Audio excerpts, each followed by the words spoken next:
जय श्री कृष्णा। राधे राधे दोस्तों। ठाकुर जी के प्रति हमारा प्रेम और भक्ति भाव यह हमारे दिल से होनी चाहिए। जो भक्त लड्डू गोपाल की सेवा करते हैं वो पूरे अंतरात्मा से करते हैं। लड्डू गोपाल के बिना भक्तों का मन कहीं भी नहीं लगता। भक्त लड्डू गोपाल की सेवा अपने परिवार के सदस्य अपने ठाकुर जी की तरह करते हैं। लड्डू गोपाल से हमारा रिश्ता बिल्कुल हमारे दिल से जुड़ा होता है। परंतु जो लोग लड्डू गोपाल को मात्र एक मूर्ति मानते हैं, उन्हें लड्डू गोपाल की सेवा करने वाले लोग ढोंगी और ये सारा कुछ ढोंग लगता है। जिन्हें लगता है कि एक मूर्ति के पीछे हम अपना समय क्यों बर्बाद करें, क्यों हम उनके लिए इतना सब कुछ करें। ऐसे नास्तिक को अपने कर्मों की सजा भुगतनी ही पड़ती है। और कैसे एक नास्तिक जब आस्तिक बनता है और लड्डू गोपाल की कृपा प्राप्त करता है, इस कहानी में हम आपको बताने वाले हैं। यह बिल्कुल एक सत्य घटना है जो वंदना जी के साथ घटी है। वंदना जी कहती हैं कि मेरे परिवार में मैं, मेरी सासू माँ, मेरा बेटा बहू और उनका 1 साल का बच्चा रहते हैं।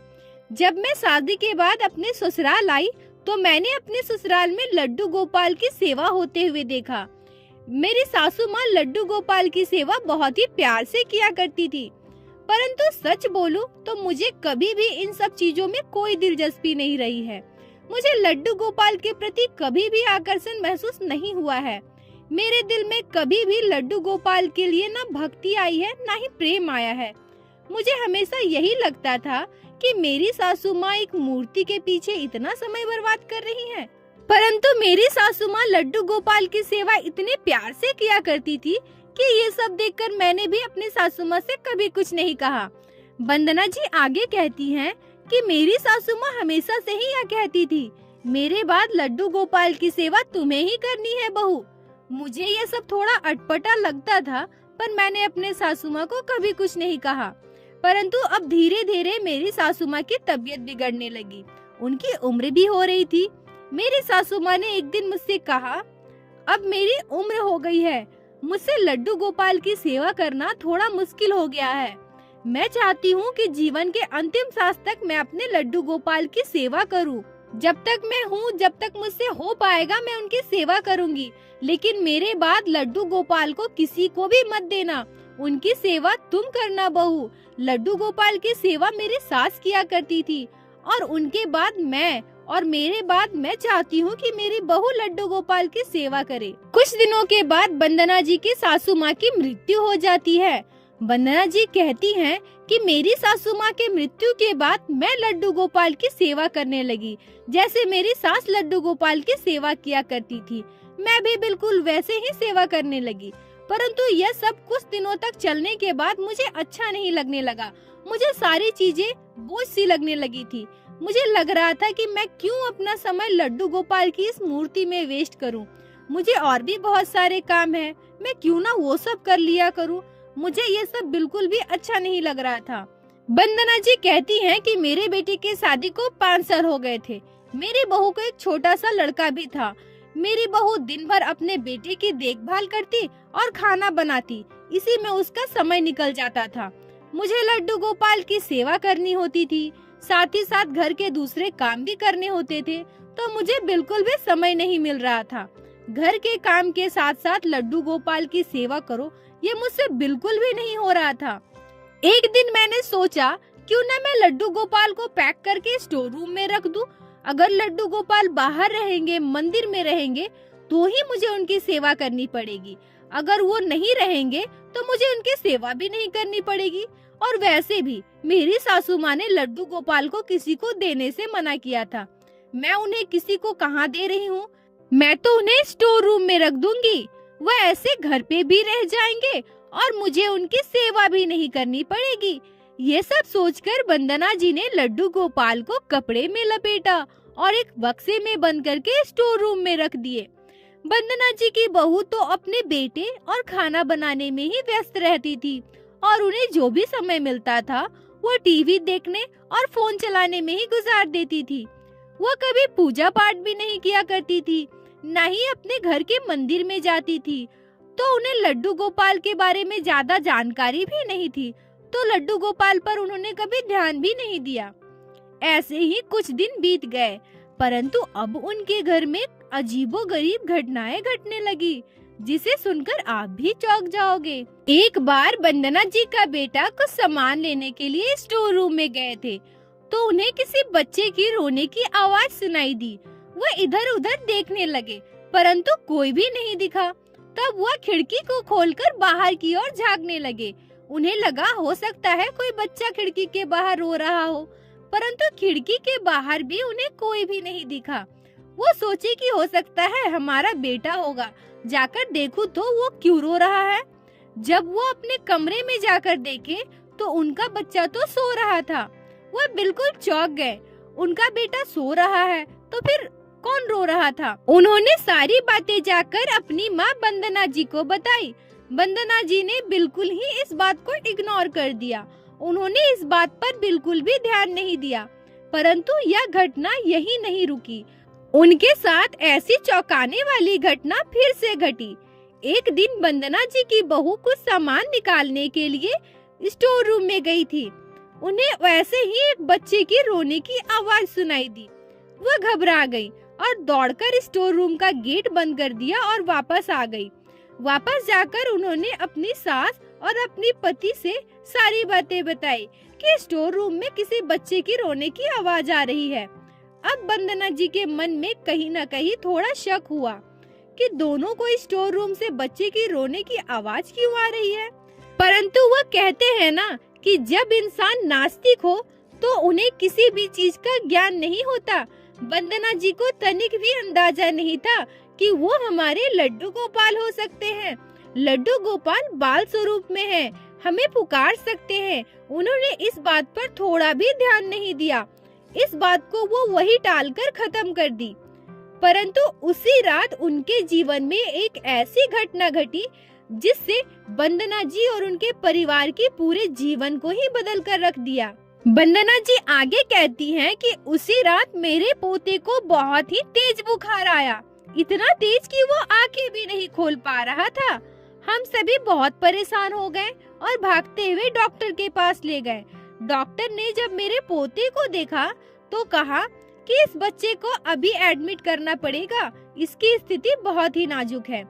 ये सारी चीजें इतनी जल्दी हो गई थी कि हमें कुछ समझ में ही नहीं आ रहा था कि अचानक से बच्चे की तबीयत इतनी खराब कैसे हो गई कि डॉक्टर ये सब कह रहे हैं। एडमिट करने के कुछ घंटों के बाद डॉक्टर साहब कहते हैं कि बच्चे की स्थिति बहुत ही क्रिटिकल है, हमारे हाथ में जितना होगा हम उतना करेंगे। आप लोग भगवान से प्रार्थना कीजिए कि सब कुछ ठीक हो जाए। अब सब कुछ भगवान के ही हाथ में है। वंदना जी आगे कहती हैं कि पता नहीं क्यों मुझे अचानक से मेरे बेटे और बहू की बातें याद आती है। उन्होंने स्टोर रूम में किसी बच्चे की रोने की आवाज सुनी थी। मुझे पता नहीं क्यों ऐसा लग रहा था कि मेरी गलती की सजा मेरे पोते को मिल रही है। मेरा पोता कल तक तो बिल्कुल सही था, बिल्कुल ठीक था, अचानक से ऐसा कैसे हो सकता है। लड्डू गोपाल को मैंने डब्बे में बंद करके रखा है, वो स्टोर रूम में बंद है, उसी की सजा कहीं न कहीं मेरे पोते को मिल रही है। वंदना जी अचानक उठकर खड़ी हो जाती है और अपने बेटे बहू से कहने लगती है, मुझे अभी घर जाना होगा। वंदना जी आगे कहती है कि मेरा बेटा मुझसे कहने लगा, माँ तुम अकेले घर कैसे जाओगी, कितनी रात हो गई है, अभी तुम्हारा अकेले जाना ठीक नहीं होगा। मैंने अपने बेटे से कहा, अगर मैं आज घर नहीं गई तो बहुत देर हो जाएगी और इस अनहोनी को होने से हम सब नहीं रोक पाएंगे, मुझे अभी ही घर जाना होगा। वंदना जी घर वापस आती है। जल्दी से जाकर सबसे पहले स्टोर रूम का ताला खोलती हैं और उस डब्बे से लड्डू गोपाल को निकालती हैं। रोते हुए लड्डू गोपाल से क्षमा मांगते हुए लड्डू गोपाल की फिर से प्रतिष्ठा अपने मंदिर में करती है। वंदना जी वही मंदिर में लड्डू गोपाल के चरणों में बैठकर रोने लगती है और अपने पापों की क्षमा लड्डू गोपाल से मांगती है। वो लड्डू गोपाल से लगातार क्षमा मांगे जा रही थी और कह रही थी, हे प्रभु, हे बाके बिहारी मेरे ठाकुर जी, मेरे कर्मों की सजा मेरे पोते को मत दीजिए। इसी तरह रोते रोते पता नहीं चलता कब वंदना जी की आंख लग जाती है। जब उनकी नींद खुलती है तो वह देखती है कि सुबह हो गई है और लड्डू गोपाल को प्रणाम करके झट से वो अपने फोन उठाती है। फोन में देखती है तो उनके बेटे का मिस कॉल होता है। वह जल्दी से अपने बेटे को फोन लगाती है और उनका बेटा उधर से कहता है, माँ आप बिल्कुल ही परेशान मत होइए, बाबू बिल्कुल ठीक है। मैं कल रात से ही आपको कॉल लगाने की कोशिश कर रहा हूँ, पर आपका कॉल नहीं लग रहा। सुबह सुबह कॉल लगा तो आपने कॉल नहीं उठाया। बाबू कल रात से ही ठीक हो गया है और अब आपको हॉस्पिटल आने की कोई जरूरत नहीं है। बस कुछ देर के बाद डॉक्टर आकर चेकअप करेंगे, फिर हम सब बाबू को लेकर घर आ रहे हैं। वंदना जी रोते हुए लड्डू गोपाल को प्रणाम करती है। वह उन्हें धन्यवाद देती है और कहती है, हे बाके बिहारी, हे मेरे लड्डू गोपाल, आपने मेरी प्रार्थना सुन ली, उसके लिए आपको कोटि कोटि प्रणाम। वंदना जी उस दिन से लड्डू गोपाल की सेवा बहुत ही प्यार से करने लगी। जिस वंदना जी को लड्डू गोपाल मात्र एक मूर्ति लगते थे, जिनको लड्डू गोपाल की पूजा पाठ करना, उनकी सेवा करना टाइम वेस्ट लगता था, वही वंदना जी लड्डू गोपाल के बिना एक मिनट भी कहीं नहीं रह सकती। बोलो बाके बिहारी लाल की जय, लड्डू गोपाल की जय, जय जय श्री राधे। दोस्तों, भगवान कभी भी अपने भक्त को दुख नहीं देते, कभी भी अपने भक्त को सजा नहीं दे सकते, परंतु हमारे साथ जो भी घटनाएं घटती है सारे हमारे कर्मों का ही फल होता है। वंदना जी ने लड्डू गोपाल को मात्र एक मूर्ति समझा, उनकी अवहेलना की, उन्हें स्टोर रूम में बंद किया। वंदना जी ने कितना बड़ा पाप किया था और पापों की सजा तो उनको मिलनी ही थी, परंतु जब हम कोई अच्छा कर्म करते हैं, भगवान की सेवा करते हैं, तो भगवान हमारी रक्षा हर एक मुसीबत से अवश्य करती है। दोस्तों, अगर आप लोगों को वंदना जी के जीवन में घटी यह सत्य घटना पसंद आई हो, आपके दिल को छुई हो, तो कृपया वीडियो को लाइक करके अपने दोस्तों के साथ शेयर अवश्य करें और हमारे चैनल को सब्सक्राइब अवश्य करें, जिससे इसी तरह से प्रतिदिन हमारे चैनल पे श्री लड्डू गोपाल, श्री बाके बिहारी जी की कथा लीला आप सभी सुन सके। अगर आपके जीवन में लड्डू गोपाल ने कोई भी लीला किया हो और उसे अगर आप लोग हमारे साथ शेयर करना चाहते हैं, तो कृपया कमेंट में जरूर बताएं। हम आपसे कांटेक्ट अवश्य करेंगे और आपकी लीला कथा को हमारे चैनल पे शेयर अवश्य करेंगे। राधे राधे दोस्तों।